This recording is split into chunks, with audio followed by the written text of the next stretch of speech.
देखो आज आपको पढ़ाएंगे संधि। तो सबसे पहले संधि शब्द से व्युत्पत्ति, मतलब संधि शब्द कैसे बना है। तो ये संधि शब्द की व्युत्पत्ति है। तो व्युत्पत्ति का मतलब कि संधि जो शब्द है वो कैसे बना। तो सम इसमें क्या है, उपसर्ग। दूधा क्या है, धातु। और की क्या है, प्रत्यय। इनको मिला करके संधि शब्द बना है। तो संधि शब्द से व्युत्पत्ति यानी संधि शब्द कैसे बना, संधि शब्द जो इसकी व्युत्पत्ति मतलब इसकी खोज कैसे हुई, जैसे कोई चीज होती है वो कैसे बनती है। तो यहाँ पर संधि शब्द से व्युत्पत्ति यानी संधि जो शब्द है वो कैसे बना है। तो संधि क्या है, यहाँ पर उपसर्ग। दूध आए क्या है, धातु। और की क्या है, प्रत्यय। तो इस उपसर्ग, धातु और प्रत्यय, उपसर्ग सम, दूध आए धातु और की प्रत्यय, इनसे क्या बना है, संधि बनी। अब दूध आएगा धा धातु होता है। दूध आएगा धा शेष रहता है, दूध आएगा धा शेष रहता है। ठीक है। अब है संधि शब्द से परिभाषा। संधि की परिभाषा। संधि की परिभाषा क्या होती है, छोटी सी परिभाषा है। वर्ण संधारण संधि, वर्ण संधारण संधि। तो ये छोटी सी परिभाषा आप याद कर लोगे, लंबी छोटी परिभाषा याद करने की जरूरत नहीं है आपको। संधि परिभाषा कहा जाती है कि संधि शब्द से परिभाषा लिख है। तो यहाँ पर आप लिखोगे वर्ण संधारण संधि, अर्थात वर्णों का जो मेल होता है, संधान कहते हैं मेल, कि जो वर्ण आपस में आकर मिलते हैं उन वर्णों के मेल को क्या कहते हैं, संधि कहते हैं। तो वर्ण संधारण संधि अर्थात दो वर्णों के परस्पर मेल होने पर, दो वर्णों के परस्पर मेल होने पर जो विकार उत्पन्न होता है उसे संधि कहते हैं।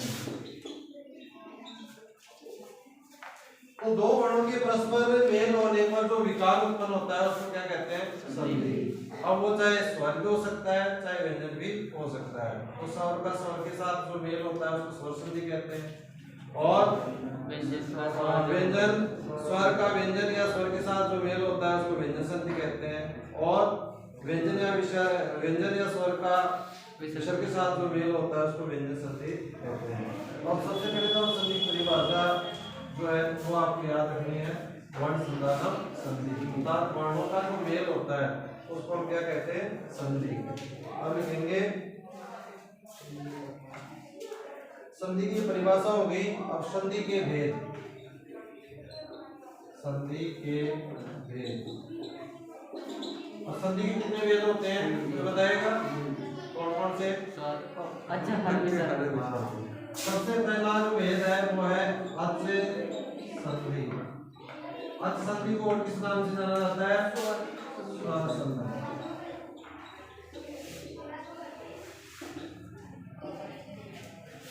दूसरा है हल संधि। हल संधि का क्या नाम है दूसरा, व्यंजन संधि। और तीसरा संधि क्या है, विसर्ग संधि। तो विसर्ग संधि का कोई उपनाम नहीं है। अब देखो इसको अच् संधि क्यों कहते हैं, अच् संधि कहने के पीछे क्या रीजन है, अच् संधि क्यों कहते हैं, स्वर संधि, स्वर संधि कह सकते हैं, अच् संधि क्यों कहते हैं इसको, क्योंकि अच् वर्ण जो है, अच् वर्ण स्वर वर्ण को कहते हैं। अच् वर्ण किसको कहते हैं, स्वर वर्ण को, इसलिए स्वर संधि का दूसरा नाम क्या है, अच् संधि। ऐसे ही हल वर्ण किसको कहते हैं, हल वर्ण, हल वर्ण कहते हैं व्यंजन वर्णों को, व्यंजन वर्णों को क्या कहते हैं, हल वर्ण कहते हैं। तो इसलिए हल संधि का दूसरा नाम क्या है, व्यंजक संधि। और तीसरा है विसर्ग संधि। ठीक है, तो संधि के कितने भेद होते हैं, 3 भेद होते हैं। पहला असंधि या स्वर संधि, दूसरा हल संधि या व्यंजक संधि, और तीसरा विसर्ग संधि। इसको तो बता दो जब आप कागज को फिर आगे में डाल और अपने बता दो क्यों इसमें हो अच्छा 12 में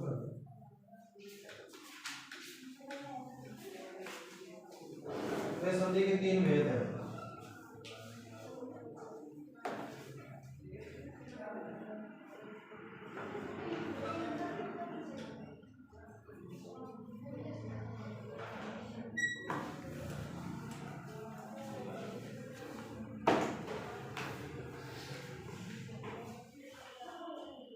टेंथ क्लास वाले हैं तो आपको देखो, आपको सिलेबस के अकॉर्डिंग आपके असंधि नहीं है। सिलेबस जो है उसके अंदर आपकी असंधि नहीं है, क्योंकि ये 2 संधियां आ रही हैं आपकी, एक तो असंधि और एक व्यंजन संधि, ओ सॉरी विसर्ग संधि। ये 2 संधियां आपके आ रही हैं, तो ये 2 ही आपको करवाएंगे।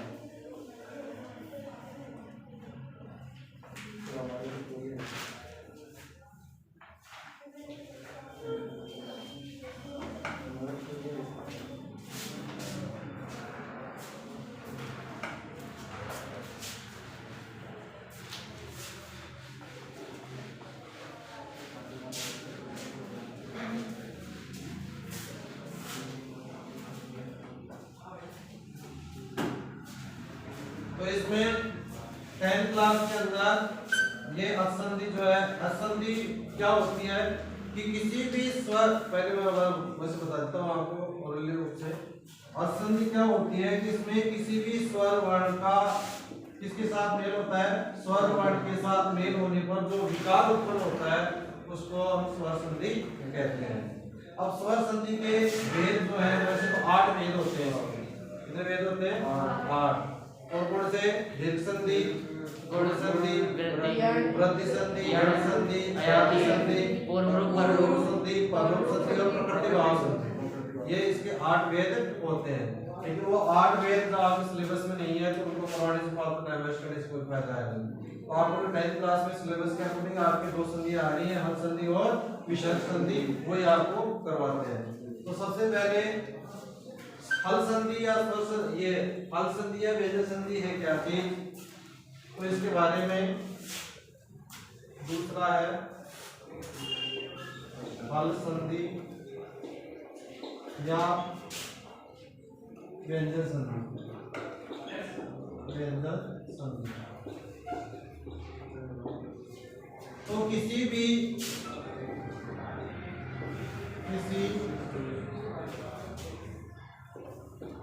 व्यंजन वर्ण का किसी स्वर या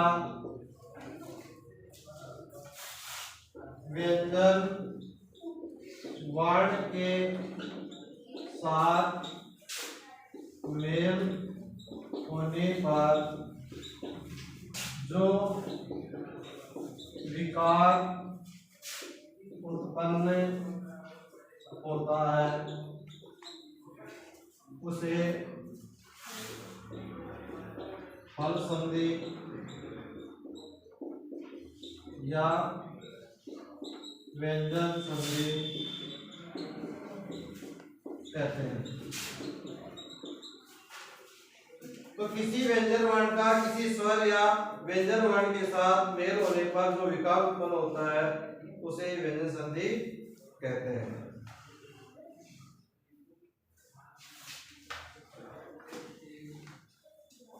अब है हल संधि या व्यंजन संधि।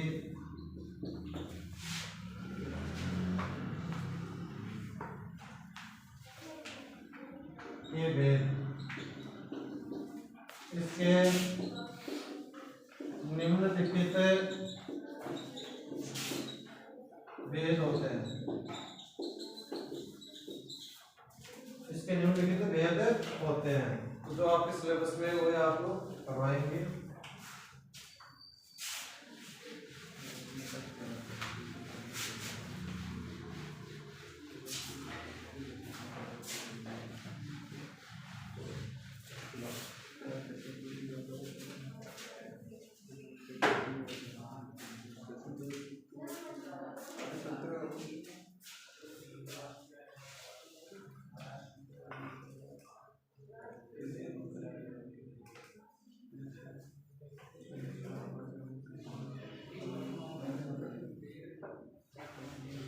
हाँ, इसमें आगे देखो, इसका पहला भेद है सचुत संधि।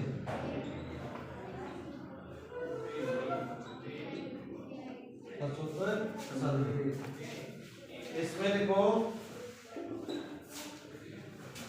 इसका सूत्र है इसको सचुना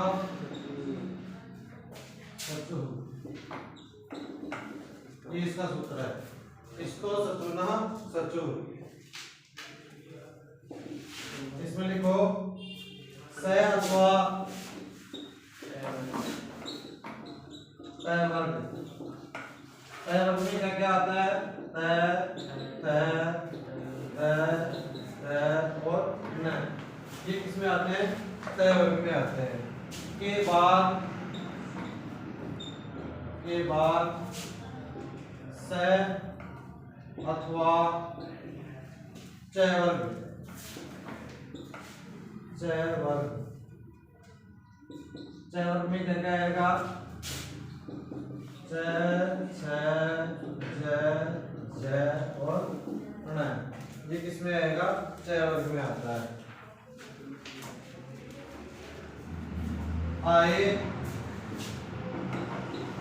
आए तो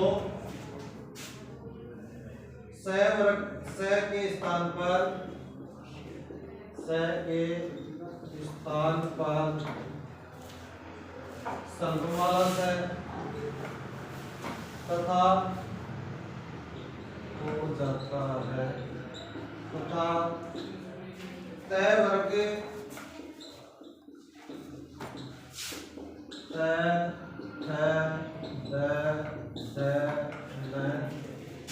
के स्थान पर क्रमशः चय वर्ग, च, छ, ज, न हो जाता है। ये सचुत संधि है।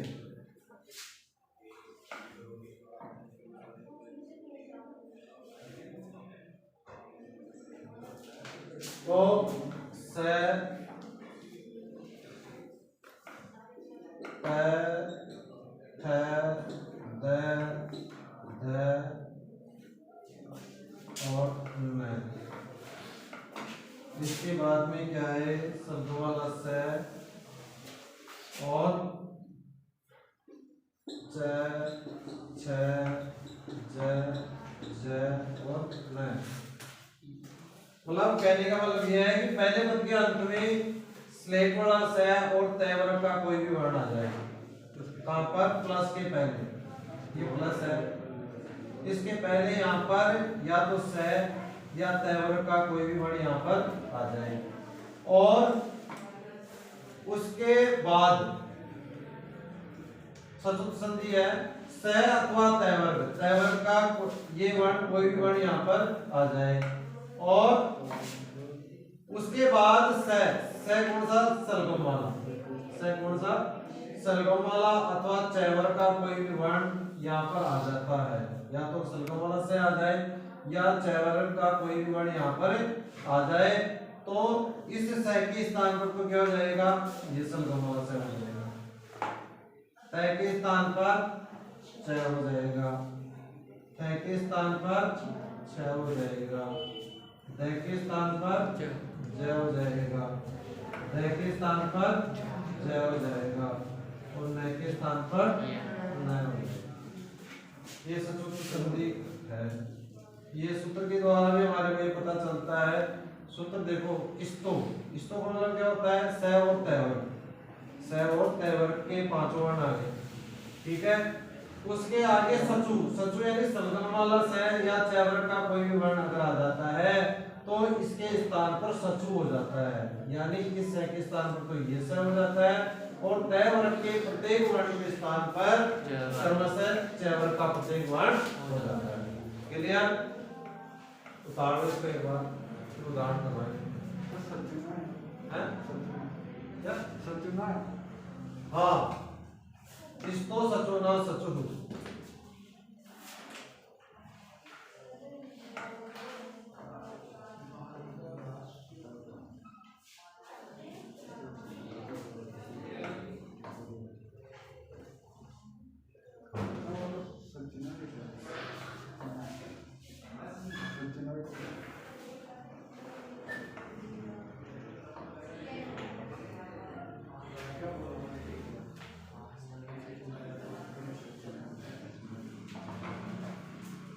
हाँ, वो इसका मतलब क्या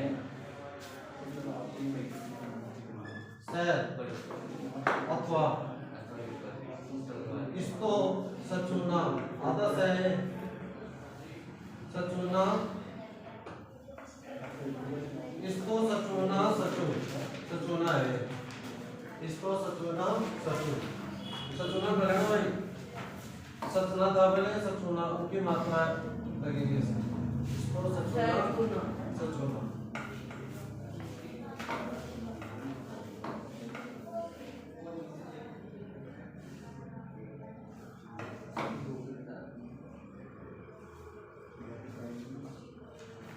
ऊपर से निकाल दो।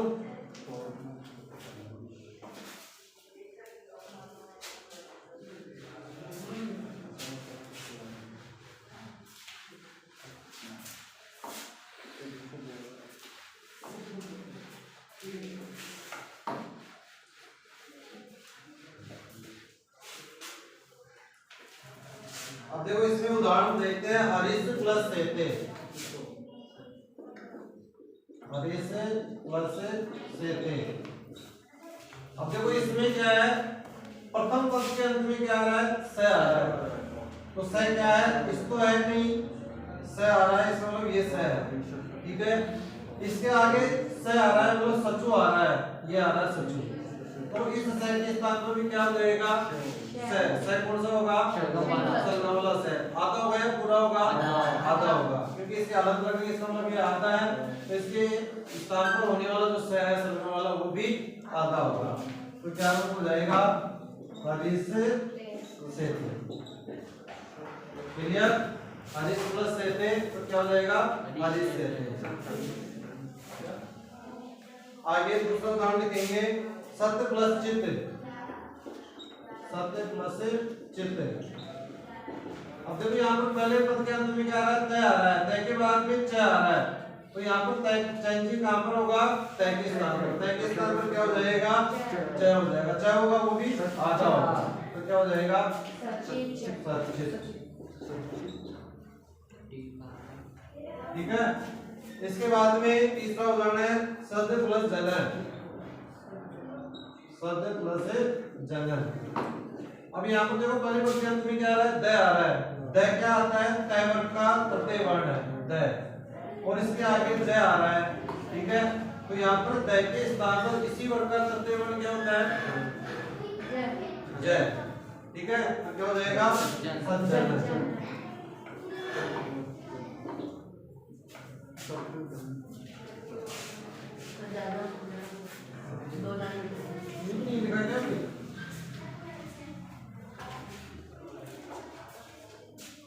इसके बाद में सत्य प्लस चरित्रम, सत्य प्लस चरित्रम। अब यहाँ पर देखो पहले पद के अंत में तय आ रहा है, इसके बाद में च आ रहा है, परिवर्तन कहां पर होगा, तय, तय के स्थान पर क्या हो जाएगा, च, तो क्या हो जाएगा, सचरित्रम।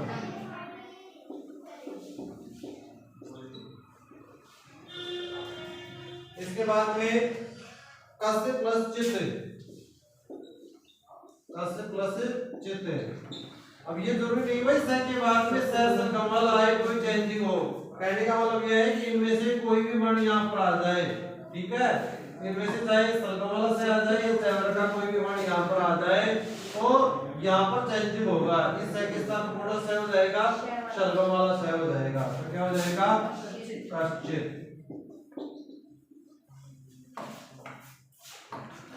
काट दे, दो लाइन में काट दो।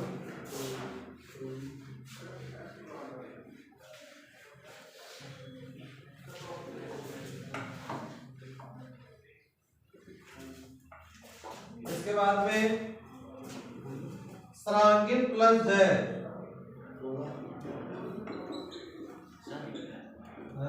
वो सज्जन का सत प्लस जन होता है। सज्जन सज्जन में सत प्लस जन। हाँ सत प्लस जन लिखा है। अब ये भी होता है, सत प्लस जन होता है। हाँ, सरांगिन प्लस जय, तो क्या प्रयोग क्या हो जाएगा? न है, पहले पद के अंदर भी क्या आ रहा है? न के बाद में क्या आ रहा है? ज आ रहा है, ज वर्ग में आता है, तो यहाँ पर न के स्थान पे क्या हो जाएगा? वो न हो जाएगा। न के स्थान पे कौन सा न होगा? ज वर्ग का न आधा होगा, तो सरांगिन जय,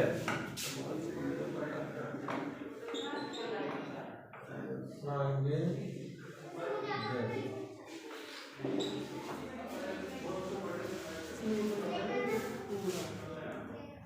सत्य प्लस छात्र है, सत्य प्लस छात्र है, सत्य प्लस छात्र है, क्या हो जाएगा? त्रय के स्थान में क्या हो जाएगा? सत्य छात्र हो जाएगा।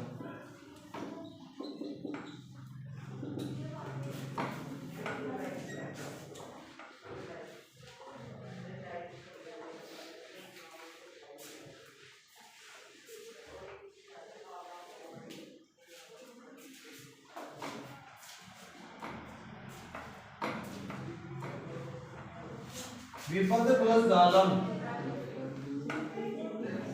विपद प्लस जालम, क्या हो जाएगा?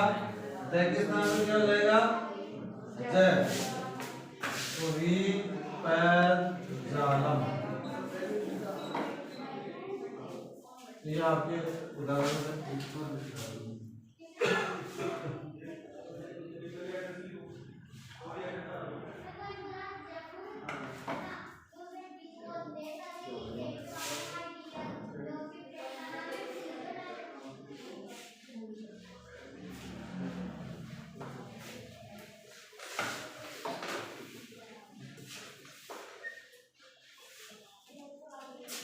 इसके बाद में दूसरा इसका भेद है स्तुत्व संधि। स्तुत्व संधि तो पहले समझ में आ गई स्तुत्व संधि। स्तो सचुना सचु, इस सूत्र को याद रखना, स्तो सचुना सचु। तो इसमें क्या होता है कि पहले पद के अंत में सचु, स्तो मतलब से, स्लेट वाला आओ बता दे क्या।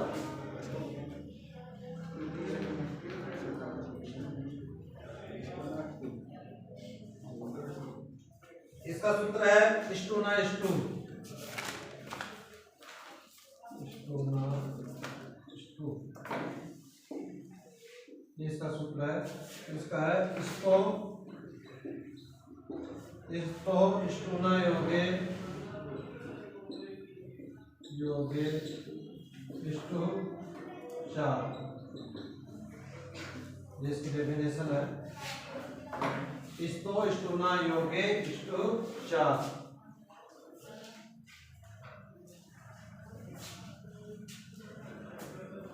जब से या तैवर्ग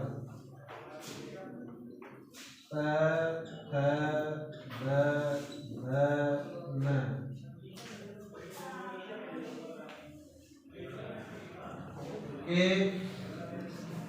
पहले या बाद में से या तय वर्ग में क्या क्या आते हैं?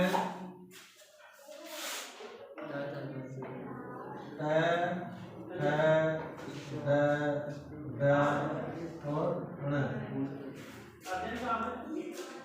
जब स या त वर्ग त त त त न के पहले या बाद में स या ट वर्ग ट ठ ड ड ण। सर वो शट्टू का किस याद है हाथ ये इष्टु आदर्श इसके आगे शात आदर्श है याद शात। मैं तो मेरे याद में उससे लिखने की है वहाँ चौक से लिखता हूँ इससे थोड़ा बेटा। जब स या त वर्ग त त द द न के पहले या बाद में षटकोण वाला स या ट वर्ग का कोई भी वर्ण हो तो वर्ण आए तो स के स्थान पर षटकोण वाला स तथा त वर्ग के स्थान पर त द न। त वर्ग के स्थान पर क्रमशः त वर्ग त ठ ड ढ न हो जाता है।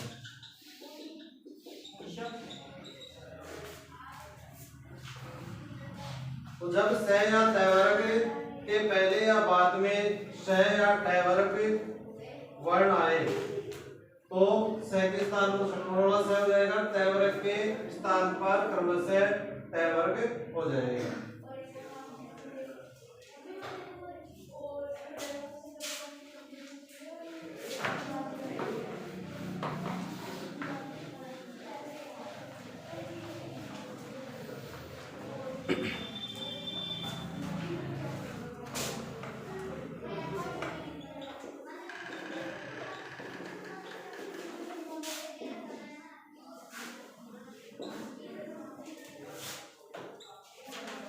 देखो इसके पहले या बाद में या आपको ये दो शब्द लिखवाए आपको पहले या बाद में, तो ये वर्ण षटकोण वाला स और ट वर्ग ये पहले भी आ सकता है और बाद में भी आ सकता है।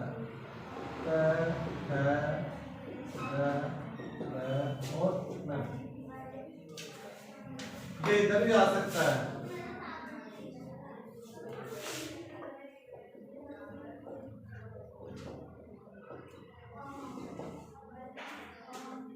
तो परिवर्तन कहां पर होगा? ये परिवर्तन होगा यहाँ पर इस स्लेट वाले स के स्थान षटकोण वाला स हो जाएगा, त के स्थान पर ट हो जाएगा, त के स्थान पर ठ हो जाएगा, द के स्थान पर ड हो जाएगा, द के स्थान पर ड हो जाएगा, न के स्थान पर न हो जाएगा। ये परिवर्तन यहाँ पर